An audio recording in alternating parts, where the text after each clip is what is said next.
शिमला और मंडी जिला की सीमा पर स्थित प्रसिद्ध धार्मिक पर्यटन स्थल तत्तापानी में मनाया जाने वाला 2 दिवसीय जिला स्तरीय लोहड़ी मकर संक्रांति मेला संपन्न हुआ। समापन समारोह के मुख्य अतिथि लोक निर्माण मंत्री विक्रमादित्य सिंह रहे। उनके साथ मंडी संसदीय क्षेत्र की सांसद प्रतिभा सिंह भी इस मौके पर उपस्थित रहीं। समापन समारोह के मौके पर लोक निर्माण मंत्री विक्रमादित्य सिंह ने कहा, आयोजकों के माध्यम से जो हमारा जिला स्तरीय ये कार्यक्रम है, सब डिविजनल लेवल का इसको करवाया जा रहा है। और अच्छी बात ये है कि इसमें सारे हमारे जो कलाकार भी हैं और जो गायक भी हैं, वो सारे लोकल गायकों को ये मंच प्रदान किया गया है और वो अपने हुनर से इलाके के लोगों का जो है वो दिल जीत रहे हैं। उसके लिए मैं इन सबको बहुत बहुत बधाई देना चाहता हूं।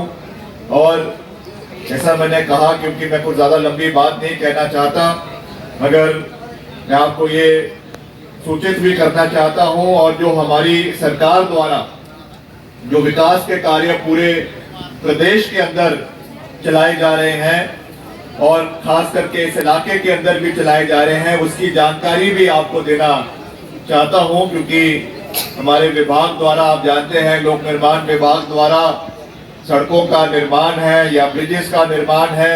अभी सबने यहाँ पे त्रासदी की बात करी है, तो त्रासदी के समय भी सबसे ज्यादा नुकसान करीबन 4,500 करोड़ रुपए का लोक निर्माण विभाग का प्रदेश के अंदर हुआ। और अब हम उससे आस्ते आस्ते जो है वो बाहर निकल कर आ रहे हैं।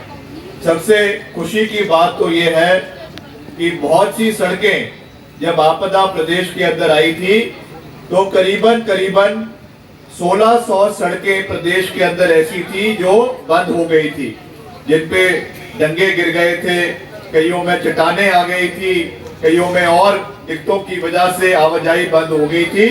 मगर फिर भी हमने रिकॉर्ड समय के अंदर उन सड़कों को खोलने का कार्य हमारे विभाग ने किया।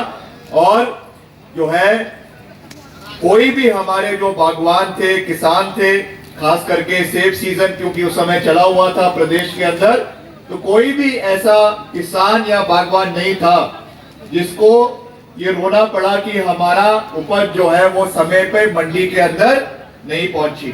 रिकॉर्ड समय के अंदर सारी सड़कों को खोला गया और जो है वापस आवाजाही का और पूरा ट्रांसपोर्टेशन का, यातायात का कार्यक्रम पूरे प्रदेश के अंदर पूरी मजबूती के साथ शुरू किया गया। खास करके जो हमारे दूर दराज के इलाके हैं वहां पे इन चीजों को देखा गया। और प्रदेश में जैसा अभी मनोज जी, अपने महेश जी भी कह रहे थे कि इस विपरीत परिस्थिति के बावजूद आपने देखा कितनी बार हमने केंद्र से भी सहयोग मांगा। मैंने विधानसभा के अंदर भी इस विषय को उठाया, मुख्यमंत्री जी ने भी इस विषय को बहुत गंभीरता से रखा कि ये समय कोई राजनीति का नहीं है, मिलकर आगे चलना है, मिलकर इस इलाके को आगे लेकर जाना है। करसोग विधानसभा क्षेत्र, जैसा अभी पृथ्वी सिंह नेगी जी कह रहे थे कि मेरे पिताजी का, स्वर्गीय राजा वीरभद्र सिंह जी का एक बहुत पुराना रिश्ता इस इलाके से रहा है, चाहे मुख्यमंत्री के रूप में, चाहे सांसद के रूप में, चाहे केंद्रीय मंत्री के रूप में। इस इलाके की उन्होंने भरपूर सेवा यहाँ की करी है। और वर्तमान में श्रीमती प्रतिभा सिंह भी आपके इलाके का नेतृत्व जो है वो सांसद के रूप में यहाँ पे कर रही हैं। और इस इलाके की विकासात्मक कार्यों को गति देना ये हमारा परम दायित्व है। जो साल है वो खास करके जो हमारे बागवान हैं, इलाके के यहाँ के किसान हैं, उनके लिए लाभदायक सिद्ध हो। और जो पिछले साल हम सब ने एक त्रासदी इस पूरे प्रदेश के अंदर देखी, जो नुकसान इस प्रदेश के अंदर हुआ, उससे हम सब मिलकर बाहर निकल कर आए और हिमाचल को आगे ले जाने में अपना सहयोग दे, इस इलाके को आगे ले जाने में अपना सहयोग दे। और जो एक ही सोच के साथ हम चलते हैं कि हिमाचल प्रदेश को देश का सर्वश्रेष्ठ राज्य हर दृष्टि से हमने बनाना है।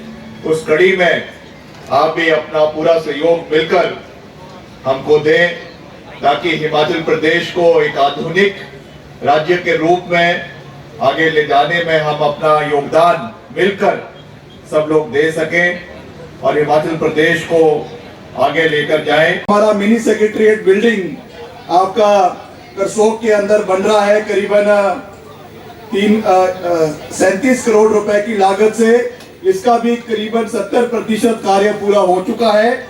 और वैसे ही आपका जुडिशियल कॉम्प्लेक्स जो करसोग के अंदर बन रहा है, ये भी करीबन 7 करोड़ रुपए की लागत से बन रहा है, जिसमें अभी करीबन 3.5 करोड़ रुपए का व्यय खर्चा हो चुका है। बाकी इसको भी हम जल्द से जल्द जो है वो पूरा करवाने का प्रयास करेंगे। और वैसे ही जो आपकी हर साल एग्जिस्टिंग सड़कें हैं जिनके मेंटेनेंस का कार्य आपके विधानसभा क्षेत्र के अंदर पीडब्ल्यूडी डिपार्टमेंट के माध्यम से करवाया जाता है, उसमें भी हमारे वित्तीय वर्ष 2024-25 में, यानी जो अगला मार्च से हमारा साल शुरू होगा, उसमें भी करीबन 23 किलोमीटर की सड़कों का जो है करीबन 4 करोड़ रुपए की लागत से इसका एनुअल मेंटेनेंस करवाया जाएगा। इसमें भी अगर कुछ किलोमीटर और आने वाले समय में बढ़ाने हैं, इसके बारे में मैं डिपार्टमेंट से बात करके जो आवश्यक सड़कें हैं जिनका रखरखाव करना बहुत जरूरी है, इसके ऊपर काम जो है वो आने वाले समय में करवाने का प्रयास हम करेंगे। तो ये विश्वास दिलाना चाहता हूँ कि जैसा मैंने कहा कि एक यहाँ पे आपके पीडब्ल्यूडी रेस्ट हाउस खोलने का एक बहुत महत्वपूर्ण मांग यहाँ पे रखी है। इसकी मैं अभी विधिवत घोषणा तो नहीं करना चाहता, क्योंकि आप जानते हैं कि अभी हम आपदा से गुजर रहे हैं और रेस्ट हाउसेस को जो है वो नेगेटिव लिस्ट में रखा हुआ है। मगर फिर भी इसको मैं अपने विभाग की ओर से कैबिनेट में जरूर लेकर जाऊंगा और वहां पे मुख्यमंत्री जी से निवेदन करेंगे कि इसकी स्वीकृति जो है वो दिलवाई जाए, क्योंकि ये टूरिज्म पॉइंट ऑफ व्यू से भी आपका तत्तापानी बहुत ही एक महत्वपूर्ण स्थल है। और मुझे विश्वास है कि यहाँ पे जो भी आपका रेस्ट हाउस खुलेगा वो एक प्रॉफिटेबल तरीके से यहाँ पे हमारे जितने भी पर्यटक आते हैं और लोग आते हैं, क्योंकि मंदिर में यहाँ पे कई हमारे और कार्यक्रम भी होते हैं, कई आपके तुलादान के लिए भी बहुत लोग यहाँ पर आते हैं, तो एक अच्छी स्थान यहाँ पे आपको रहने के लिए मिल सके, इसके लिए मैं अपनी विभाग की ओर से पूरा प्रयास आने वाले समय में करूंगा। बाकी और भी जो यहाँ की कई सड़कों के अभी अलग अलग प्रपोजल्स कई हमारे प्रधानगण अभी हमको मिले हैं, कई और कोई जिला परिषद है, कोई और जो यहाँ के बीडीसी मेंबर्स हैं, कई और साथियों ने अलग अलग कागज यहाँ पे दिए हैं, उनको भी प्राथमिकता पे जो हमारे करने का है, मेरे विभाग के करने का है, उसमें मैं खुद गौर फरमाऊंगा। खिचड़ी का जो आयोजन है ये ये कब से शुरू हुआ है और ये कितनी बार अब तक यहाँ खिचड़ी का जो है आप महादान कर चुके हैं? ये परंपरा, पहले आप अपना नाम बताइए और पूरा ट्रस्ट का नाम। मैं रमेश सूद, अध्यक्ष हूँ दुर्गा देवी बिहारी लाल पीडीएल चैरिटेबल ट्रस्ट शिमला का, और हम लोगों ने ये परिवार की एक परंपरा थी उसको आगे बढ़ा रहे हैं। ये 94 ईयर्स पहले शुरू किया गया। ये 95वां जो आज है ये भंडारा है खिचड़ी का, और ये शुरू से ऐसा ही चलता आया। पहले ये तत्तापानी में पुराने पुल के साथ छोटा स्कूल था, वहाँ चलता था, उसके बाद यज्ञशाला में चलता रहा, उसके बाद नरसिंह मंदिर के प्रांगण में चलता रहा। इस बार हम लक्ष्मी नारायण मंदिर के प्रांगण में आए हैं। तो जब ये तत्तापानी तो बिल्कुल चेंज है, वो तत्तापानी अब ये नहीं है। हमें ही पहचानने में प्रॉब्लम हो रही, तो जो दूसरा लोग आएंगे, हम तो हर साल में 2 बार भी 3 बार भी आते रहते हैं, लेकिन ये तत्तापानी जो है इसमें बहुत भारी डेवलपमेंट हुई। ये वाटर स्पोर्ट्स करके मेरे को लग रहा है कि ये एक तीर्थ स्थल के साथ साथ पर्यटन स्थल भी बन गया। अब ये घूमने फिरने वाले लोग यहाँ पे बहुत हैं, और कि गर्म पानी के टोबे जो थे उनकी ज़्यादा अट्रैक्शन थी जो नीचे थे। उसके लिए मैं बल्कि जो भी यहाँ के प्रशासन जो है उससे रिक्वेस्ट करूँगा कि वो ज़रूर एक्सप्लोर करें कि नहाने के जो टोबे थे या नहाने के बोरिंग करके कहाँ कहाँ पानी निकल सकता है, क्योंकि इतनी जनता के लिए ये स्थान जो है ये पर्याप्त नहीं है। आपसे अच्छा वही था कि पुरानी पहचान जो है, और दोनों चीज़ें मिक्स, विकास भी होना चाहिए, लेकिन विकास के साथ परंपरा और पुरानापन ख़त्म नहीं होना चाहिए। आज कितने लोगों के लिए जो है खिचड़ी की यहाँ व्यवस्था की गई है? यहाँ तत्तापानी अपनी तरफ से हमारा 5000 से अधिक का व्यवस्था है, और अगर और अधिक आएंगे हमें ये उत्साह देख के ऐसा लग रहा है कि आदमी और अधिक आएंगे और हम इससे बहुत उत्साहित हैं कि बहुत अच्छा है। हम तो कहेंगे जितने अधिक से अधिक लोग यहाँ ग्रहण करें, जब तक लोग आते रहेंगे हमारा ये चलता रहेगा। को इतनी भीड़ जुटती है, क्या रहता है कारण? सबसे पहले मेरा आपको नमस्कार और मैं आपका स्वागत करता हूं। हमारी यहाँ ये परंपरा है, ये परशुराम की जन्मभूमि है, मतलब उनका जो नाम है वो उनकी ही देन है, उनकी ही वजह से यहाँ गर्म पानी निकला है, जिसके कारण आज इतने श्रद्धालुओं को जो उन्होंने स्वर्ग की प्राप्ति कर दी है। तो हमारा ये कहना है कि यहाँ गर्म पानी की व्यवस्था थोड़ी सी कम है। हम आपके माध्यम से कहना चाहेंगे कि अगली बार ये थोड़ा सा और बढ़ जाए, ताकि यहाँ इतनी जनता के लिए जो है पानी की सुविधा नहाने के लिए हो जाए।